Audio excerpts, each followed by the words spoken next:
Hello and welcome to chapter number 2, which looks at management information. Management information can come from various different sources, which will either be internal sources within our organisation or potentially external sources outside of our organisation. However, regardless of the source of this information, it will usually be used by management for three main purposes. The first thing will be planning future objectives. So planning future objectives, we will then make decisions as to how to achieve those objectives, and then we implement those decisions and then control what's happening to ensure we have the desired effect. So planning looks at the future, the decision making is how we make that plan come to fruition, and then controlling is ensuring that that plan is being implemented properly and is working in the way that we expected it to. Now, the type of information we're looking at, as we said, could potentially be external or internal to our organisational structure. So let's have a look at the organisation in just a little bit more detail again. The organisation that we have will come up with certain longer term, shorter term and medium term planned objectives. As soon as we understand exactly what the organisation is trying to achieve, then we can consider the type of support we need to be able to give it from an informational perspective. So the information that's required for good quality decision making to be made at all levels of our organisation is going to be a mixture of internal and external information. So the information required for good quality decision making will be a mixture of internal and external sources. And what we need to do here is we need to make sure that the information that we provide is not just good quality, but it also needs to be a bit of a mix of financial and non-financial. So we're looking at numbers and then also comments and feelings. So financial information and non-financial information.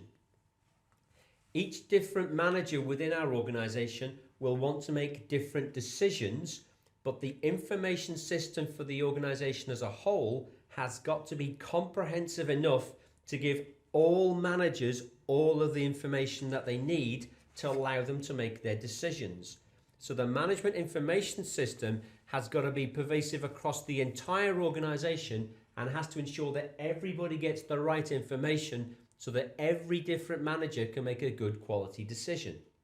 Now, with that in mind, we now need to have a better understanding of what different types of decisions managers need to take. Once we understand that, then we can consider the type of information we need to provide to them. Now, what we say when we're talking about managers is not just one group of managers, it's absolutely every manager within the entire organisation. And managers will make decisions throughout the entire organisation. The decision-making time horizon will determine whether we say they are making decisions that are strategic, tactical or operational. So the decision-making time horizon will determine whether they are strategic, tactical or operational decisions. The idea of a time horizon here means that if you're looking at strategic decisions, you're looking at long-term decisions. So strategic decisions will be long-term decisions. That could be up to 15 years in the future. So that's a very long-term time horizon. Tactical is medium-term time horizon. That means my decisions will probably encompass the next 5 years. So this will normally mean that my decisions will encompass the next 5 years. From an operational perspective, I'm looking at it from a much shorter term perspective. I'm looking at it over the next 12 to 18 months. So operational planning decisions will be the next 12 to 18 months. Now, if I'm looking at strategic decision making with a very long-term time horizon, I could be looking at sources of information which tend to be more external rather than internal sources of information. So I could be looking at things such as a SWOT analysis, which looks at the strengths, weaknesses, opportunities and threats facing our organisation within the entire economic environment. So I could be looking at a SWOT analysis, which looks at internal aspects, but big focus here on external aspects. We could also be looking at longer term economic projections. We could be looking at other external sources of data. And these other external sources of data become critical to my longer term decision making. From a tactical perspective, tactical decisions are designed to enhance and support strategic objectives. So tactical decisions are designed to enhance and support strategic objectives. We've got a medium-term time horizon here, and it will involve a mixture of internal and external information. So there's a mixture of internal and external information. From an operational perspective, we're looking at much shorter term planning time horizons. You tend to find that we'll focus on internal issues, and we're really focusing on how to get the best out of the resources that we've got in the short term. So we're looking at short-term performance issues, short-term planning issues. It's very, very, very short term. Now, all of these managers, no matter what type of time horizon they're making decisions over, all of these managers will want to make good quality decisions. For them to make good quality decisions, we as the management accountant must provide them with good quality information. If we give them bad information, regardless of how good they are at their job, bad information will always result in bad decisions. Bad decisions will lead to a detraction, a lowering in the value of our organization. So bad decisions equals bad news for the business, equals bad news for me as a manager. Now let's have a think about how we get this type of information together. What happens is we will have the cost accountant who will collect data on internal activities. So the cost accountant will collect data on internal activities. That data will then be processed by the management accountant. The management accountant will then produce information which can then be used by decision makers. So that's the internal aspect. The external data and external information will be processed usually by the managers themselves or by the financial manager. And financial management is another aspect of your studies that I'll come to a little bit later on. Now, data by itself has got no use and has got no value. So data by itself has got no use and no value. It only obtains value once it becomes processed. So data plus processing will become information. That information does have value, it does have use, it can be used by decision makers to make a good quality decision and will then add value to the business as a whole. Now, there are certain key features of good information, and we're going to go through these not in a huge amount of detail, but you need to have a very basic understanding of most of them. And we have the nice simple mnemonic, which is accurate, which doesn't quite work completely, but it covers most of the aspects of good information. So what we have is information needs to be accurate to start with. The level of accuracy will depend upon the time horizon that you're making your decision over. So if I'm looking at a very short-term decision, I probably want the information to be more accurate. If I'm looking at a longer-term decision, the information will probably be less accurate. There may be more forecasts and more estimates involved. I want the information to be as complete as possible. However, I don't want it to be so complete that I lose the message within all of the noise. So I want it to be complete, but only to a certain level. So for instance, if I'm the strategic manager, if I'm a chief executive of a big international PLC, I'm probably not too worried about the number of people who are off sick on a specific day of the week. What I'm really interested in is how much is it going to cost me to expand into another overseas jurisdiction? Completely different aspects, different decisions, different levels of completeness. To make it more understandable, I'd like the information to be consistent. That means that the way that I draft up my reports will be the same. So the way that I draft up my reports for internal informational use can be always exactly the same. That leads to a detraction in terms of flexibility, but it does mean that it's easier for me as a manager to dig out the relevant facts and figures and then make hopefully a good quality decision. With that in mind, I need to make sure that this information is communicated to the right person. So I need to make sure that strategic information is processed by strategic managers and it's not communicated through to operational managers, because they won't find any use for it. And that just is a waste of everyone's time and effort, and that now leads to a waste of resources. Understandability. If I was to give you some information, I was going to put it into a foreign language with a foreign currency, that means you wouldn't understand it. It may be the best information the world's ever seen, and it may lead to potential huge amounts of competitive advantage in the future if you could read it. So understandability will have a huge impact on whether this information is good, bad, or indifferent. In addition to that, carrying on our mnemonic, which is accurate, what we also have is the information needs to be relevant to the specific decision maker, and we've covered that to some extent already, but I also need to have confidence in it, and that confidence comes about from a reliability test. So I need to make sure that the information you're giving me is reliable, and I know it's going to be reliable, potentially because you've put it into a specific report, and it now means it's been checked in a very specific way. I need to make sure the information is communicated to the right person and also communicated in the appropriate fashion.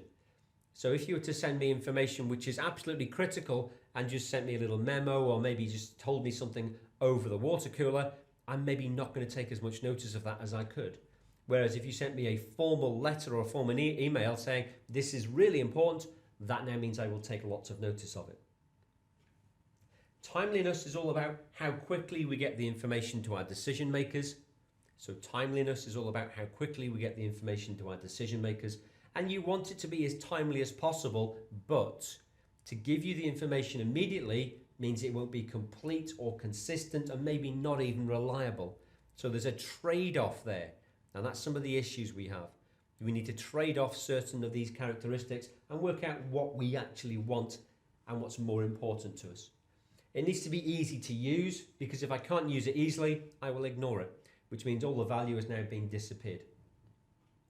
And it also needs to be cost effective. Information has a cost. That cost is the collection of the data plus the processing of the data, and then the use of the data has a cost associated with it as well.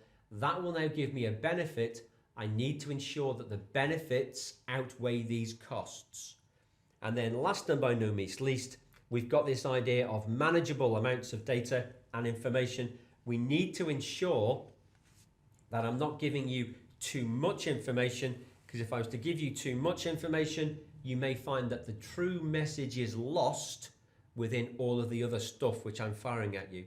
So that's what we would say about the real message being lost within all of the noise. And that's our mnemonic accurate. And as you can see, there's a few more letters fired into that, so it's not quite accurate the way that we spell it, but it's more accurati. So there's a few other bits and pieces in there which allow all of my information to be good in terms of decision-making powers. Now let's focus back on data just for a second. Data can come from two different main sources, and it can be gathered for two main purposes. If the data that you're gathering is for your very specific purpose or requirement, so if the data you're gathering is for your very specific purpose or requirement, such as cost accounting data with regard to levels of production, such as materials cost per unit, all of that would be very specific to your requirements, then that would be primary data. So that would allow me to produce what we call a standard cost card, which will allow me to work out how much it costs me in terms of materials every time I produce a unit. That would be useful information once I've processed this data. Secondary data is stuff which comes from other sources, and you tend to find that this other data is not specific to our requirements, but it can be played around with and processed a bit so we can still get some value from it. So primary data is specifically gathered just for our purpose. Secondary data is not necessarily gathered specifically for our purpose, but we can still get some value from it. We then also have internal sources and external sources. Now, internal sources of data come from within our own organization, and you may find that these things will be collected by our cost accountants. So these will normally be collected by our cost accountants. This can include things such as production levels, production costs, sales levels, sales revenue, and then potentially move on to management accountants and financial accountants when we look at things such as profitability and profit levels. External sources come from outside of the organisation, so these are external to our organisation, and an example here would be government statistics. They can be very useful from a strategic long-term perspective to work out whether we feel the market is growing or whether we think it's getting smaller. And so from that perspective, it's not necessarily just for our purposes, those types of government statistics. So that would be an external secondary source of data. So that would be an external secondary source of data. Now, every single time we produce some sort of data and then process it and turn it into information, all of this information needs to be stored and recorded. All of this information will be stored and recorded within the Management Information System, the MIS. So it'll be stored and recorded within the Management Information System, the MIS. And what also tends to happen here is the Financial Information System will be the same computer-based system. So we've looked previously within our earlier chapter at the benefits from computerized systems. This is another benefit. So you can find that one computerized accounting system can hold all of your financial accounting information and all of your management accounting information as well. Even though all of this information will be used for different purposes and used by different users, because financial accounts tend to be produced for the use of external users. Management accounts will be used for internal users. Now, from an accounting perspective, it's interesting to have an understanding of the different styles of accounting and what they actually mean. What actually happens here is financial accounting is when we report on historical activities. So financial accounting is reporting on historical activities. We're reporting on what's happened in the past, and we produce a set of full-on financial statements to say this is exactly what's happened, to try and explain to external users what we've been up to. So we're trying to explain to external users exactly what we've been up to. With regard to management accounting information is designed to allow all of our management to make the right decisions. So management accounting information will be any information that our management, any grade of management, need to make any type of decision. So that now means that management accounting can be hugely cumbersome. There can be a huge amount of different types of information which needs to be provided. However, we have a single MIS, Management Information System, which will allow us to provide all of this information to all of our decision makers. Now, what we can also do is we can look at the idea of cost accounting. And the way that I find it quite interesting to look at these things is to look at cost accounting as the way of collecting data within our organization. So cost accounting can be the way of collecting data within all of our organization. And that organizational data can include things such as production levels. It can include things such as cost levels. And then we can process that and turn it into useful information such as a cost per unit. So that type of cost accounting data is then given to my management accountant. The management accountant will then take that data and other sources of data, process it, turn it into information which can then be usefully used by management to make a decision. So the management accountant takes the cost accountant's data, processes it, turns it into useful information, which is then given to management to make a decision. The impact of that management decision is then measured by my financial accountant.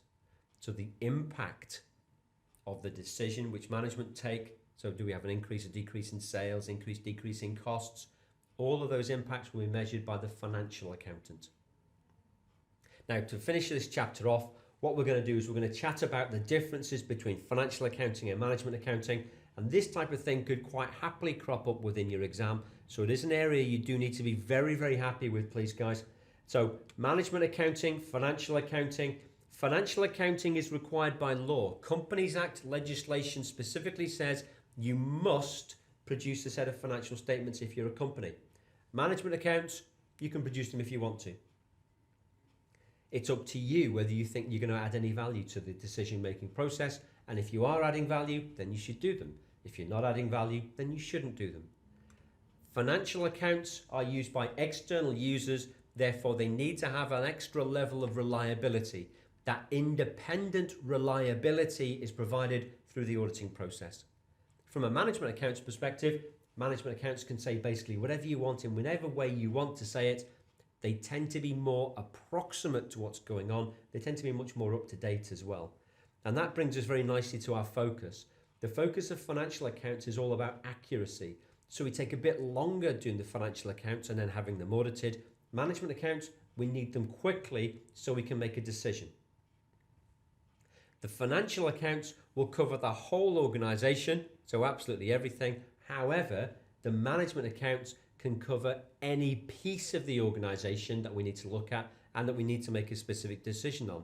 So if I'm the production manager, I'm only interested in production information. I don't care about anything else within the organisation because that will not affect my decisions. When this information is put together, financial accounts have to comply with international accounting standards. So they have to comply with IASs. So there are specific formats they must follow. There are certain rules that they must follow when they're working out how to value certain types of assets and liabilities. You have to follow those rules. From a management accounting perspective, value things in whichever way you want. As long as the information is useful, I'm happy for you to do whatever you need to do. From a timing perspective, financial accounts are always out of date. So financial accounts are always out of date because they just look at historic information and they look at historic transactions. Management accounts will look at what's happened in the past and then try to predict what's happening in the future as well. So they try to build up a trend over what's happened over the past, what's happening today in the present, and then what we expect to see happening in the future. That will then allow me to make a planning decision. So that now allows me to make a planning decision. Financial accounts are expected to be produced annually, and again, Companies Act legislation specifically states that it's not allowed to cover a period in excess of 18 months. Management accounts can cover a period of whatever you want. It's completely up to you as a manager. When do you need the information? Well, if I need it today, then you need to make sure it's available today, and that's all that counts. The financial accounts are provided for external users. Management accounts tend to be used by internal users. And it's not just users, it's internal decision makers. So I'm looking at providing information to internal decision makers. Now, hopefully all of that has made sense. This is the beginning of the foundation of everything that we're going to cover within the rest of this paper. This is a critical chapter. You need to make sure you're absolutely happy with everything that we've covered here, guys, because this will now allow me to build upon this area in more detail as we start looking at how to derive certain types of data and information from different sources and then use it to make decisions. Hopefully you found this chapter nice and interesting. If you're not sure about it, please go back and re-listen to it. Make sure you get through the textbook as well. Make sure you go through your notes and then get stuck into the questions. Apart from that, thank you very much for your time and attention. That's the end of chapter number 2, and I'll see you very shortly on chapter number 3.